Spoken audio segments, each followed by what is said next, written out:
Nous avons un personnage au village qui fait l'unanimité, enfin au moins 2 ou 3 personnes, et on ne sera pas surpris de trouver parmi ces personnes notre fameux abonné au monde, celui qui sait tout mieux que les autres, celui qui aime la psychanalyse, celui qui a toujours l'air d'appliquer, est-ce que vous dites, une grille de lecture qu'il a lu quelque part, donc dans le Monde d'abord, mais aussi dans le JDD, dans tous les journaux qui reçoivent de l'argent du gouvernement, pour nous dire ce que nous devons penser. Mais d'abord, je vous fais en 3 mots le portrait de cet homme du village qui l'irrite au plus haut point et qui, moi, m'émeut terriblement parce que c'est un homme bon. La bonté, c'est quelque chose qui est très mal vu depuis 1968. En gros, ça veut dire que vous avez de la peine pour quelqu'un et que vous avez envie de l'aider. Et les 68ards appellent ça du paternalisme. Pour eux, c'est mal d'avoir pitié de quelqu'un. Du coup, on vous dit que c'est mal aussi d'inspirer la pitié, parce que c'est pas digne. Alors je vous pose quand même le problème, si personne ne veut inspirer la pitié, et si c'est mal de l'éprouver, c'est donc un sentiment qui va disparaître, comme un mammifère austral. On n'a plus pitié de personne, on va vivre donc bientôt dans un monde sans pitié. Pour en revenir à Léon, Léon c'est son prénom, la bonté, la faculté d'avoir pitié, n'est pas la seule qualité de ce type, même si c'est la première. Il est veuf, il a 2 filles, dont une s'est suicidée. Il est très aimable, compréhensif, généreux, attentif à tout le monde, sans jamais montrer de sollicitude pesante.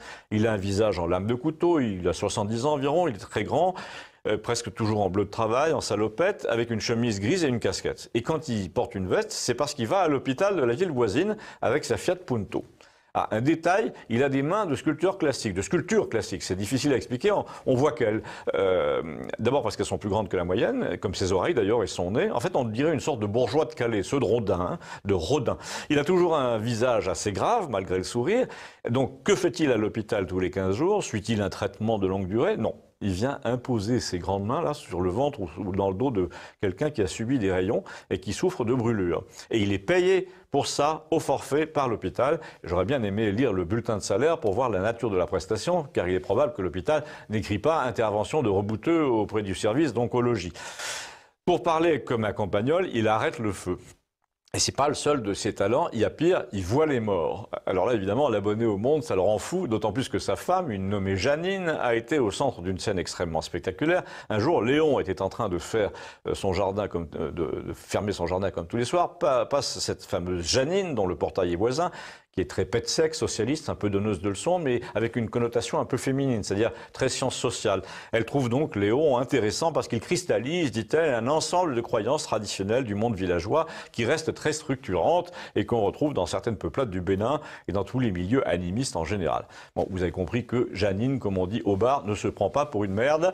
Pourtant, malgré sa licence de psycho, elle mériterait elle-même une bonne analyse. Toujours est-il que ce matin-là, elle s'arrête sur le petit pont, croise Léon qui ferme son portail et l'appelle pratiquement mon brave. Comment le savez-vous, me dira-t-on? Eh bien, j'étais là, mais j'étais caché parce que je réparais quelque chose dans la cabane de mon propre jardin, la porte ouverte donnant sur la Seine, et que la Janine me tournait le dos.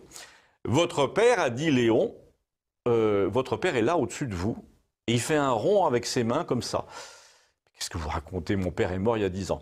Et je le sais bien, dit Léon, j'étais à l'enterrement, mais c'est un geste qui a un sens pour vous. Je ne sais pas lequel. Arrêtez vos méthodes, dit-elle, elles sont hyper connues.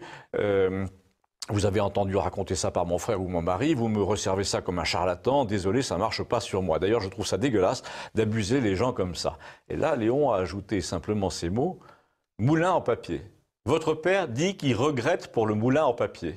Alors là, d'après le ton, parce que là, j'ai pas vu le visage de cette femme, Léon avait touché juste, visiblement, personne d'autre qu'elle ne savait ce que signifiait cette histoire de moulin en papier.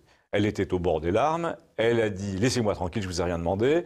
Alors c'est peut-être pour ça que son mari, le lecteur du Monde, là, ne pouvait pas blairer Léon, mais une chose est certaine, il y avait pour lui, dans cette histoire de moulin en papier, une preuve détestable que Léon voyait bel et bien quelque chose que les autres ne voyaient pas et ne savaient pas.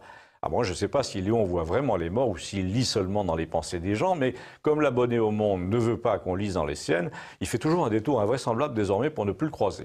Ah, un détail que je vous livre parce que j'en ai été le premier frappé, Léon dit toujours que quand un mort se manifeste autour de quelqu'un, c'est parce qu'il se reproche quelque chose et qu'il veut se faire pardonner. Il veut adoucir le sort de ceux qu'il a fait souffrir. Mais je vous reparlerai de Léon très vite, demain peut-être, parce qu'il avait toute une vision du monde qu'il ne cherchait pas vraiment à faire partager. C'est moi qui la lui ai arrachée. Vous verrez que c'est assez original. Donc à demain, et abonnez-vous entre-temps. Merci.